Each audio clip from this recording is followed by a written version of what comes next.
Rire et Chanson, le top de l'actu.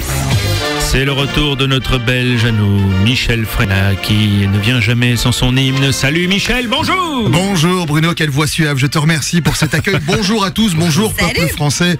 Et je dirais même, in the Valk, in the Malk, da del mundo gracias. Oui, c'est un mix, c'est pour les belgo-espagnols. Ça veut dire l'amour, c'est comme la paella, c'est meilleur avec des palourdes. Attends, la paella, je te suis pas, tu veux parler de quoi, de l'Espagne? Ça, c'est la preuve par l'exemple. La blague n'est pas drôle parce qu'elle est lourde. Tu comprends? Ah oui, vous avez ri? Oui, d'accord. Oui. De paella, tu vois? On est dans un conduit. Ok. L'humour, c'est comme la paella, c'est meilleur avec des palourdes. Quand c'est pas lourd. D'accord. Tu comprends? Bon, donc tu veux nous parler de l'Espagne, c'est ça? Non?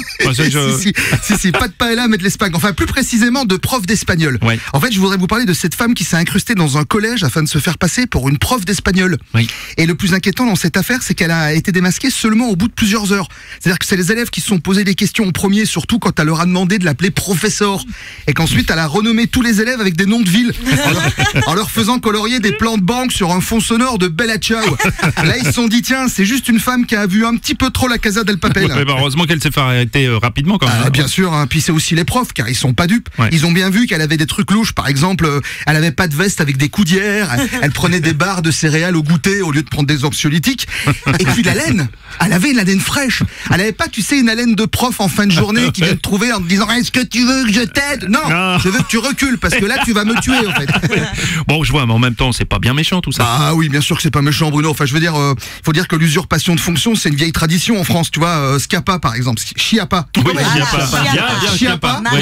Marlène Schiappa. Très bien. Marlène Schiappa dans la colle. Se fait passer, par exemple, elle, ça fait 3 ans qu'elle se fait passer pour une féministe alors qu'elle a accepté un boulot de secrétaire. T'as Rocancourt qui s'est fait passer pour Rockefeller. T'as Giscard qui nous fait croire depuis des années qu'il est encore vivant. Macron s'est fait passer pour un président de gauche. Hollande pour un président normal. Balkany pour un politique honnête. Sarkozy pour un politique honnête. Claude Guéant pour un politique honnête. De Rugy pour un politique honnête. Cahuzac pour un politique honnête. Chirac pour un politique honnête. Charles Pasqua pour un politique honnête. Ça suffit, on a compris. Non mais excusez-moi, attendez, le problème c'est pas moi qui en dis trop, c'est plutôt votre façon à vous de choisir vos responsables politiques, ne m'accusez pas. Donc je termine, et le grand lauréat de l'usurpation, c'est la France, qui a quand même fait semblant de jouer en demi-finale pour voler une Coupe du Monde. On n'est pas d'accord, Je vais te dire, ce que je veux dire par là, c'est que cette actu nous révèle 2 choses. Premièrement, qu'il suffit pas de traverser la rue pour trouver du boulot. Deuxièmement, que cette femme, elle a aucune ambition, aucune imagination, alors qu'elle aurait pu se faire passer pour une femme d'affaires ou une footballeuse professionnelle, vu le niveau, ça doit pas être bien compliqué. Qu'est-ce qu'elle choisit? Prof d'espagnol, c'est-à-dire le truc le plus détesté au monde, après inspecteur des impôts, flic et Yann Moix dans une bar mitzvah. Ah bon, toi, t'as déjà usurpé un boulot? Sans blague que j'ai déjà usurpé, t'as vu comme il n'y a pas de voyelle aujourd'hui? Sans blague que j'ai déjà usurpé un boulot, ça fait 2 ans que je fais croire à la France entière que je suis comique.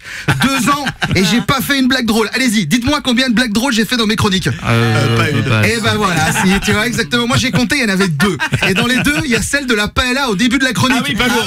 C'est te dire le niveau de merde, hein, on est quand même sur un truc. Ah non, mais attends, moi j'usurpe une identité de comique, mais au moins ça me rapporte de l'argent. Elle, c'est pas avec son genre d'entourloupe qu'elle va se faire une fortune. Hein. Ah, surtout qu'elle risque de payer cher sa folie, hein, à mon avis. Alors, concernant la suite pour cette madame, il y a un proverbe en Belgique pour ça. Comme on dit en Belgique, in the Valk and the Malk. Ce qui veut dire, je sais qu'on est encore en été, mais je crois que pour cette fausse prof d'espagnol, l'hiver sera rude. Ah, l'hiver.